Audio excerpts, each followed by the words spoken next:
హల్లెలూయా. దేవుని బిడ్డలారా గమనించండి, మనుషులు మిస్ చేసేది మన జీవితంలో ఎప్పుడు తక్కువ విలువే, కానీ దేవుడు మనకు ఇచ్చేది ఎప్పుడు ఎక్కువ విలువే. కానీ చాలాసార్లు మనం ఒకటి దేవుడు దీన్ని మిస్ చేసాడేంటి అనుకుంటాం. లేదు, దేవుడు ఎప్పుడు మిస్ చేయడు.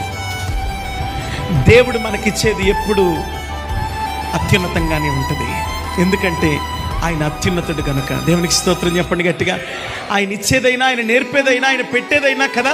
దేవుని వాక్యం మనం చూస్తే 23వ కీర్తనలో నా గిన్నె నిండి, దేవుడిచ్చేది, ఎవడు నా యందు నిలిచుంటాడో నేను ఎవని యందు నిలిచుంటాడో వాడు బహుగా అనే మాట, నూరంతల ఫలము అనే మాట, నిండారులుగా దీవించబట్టం అనే మాట కొలతకి అందని మాట.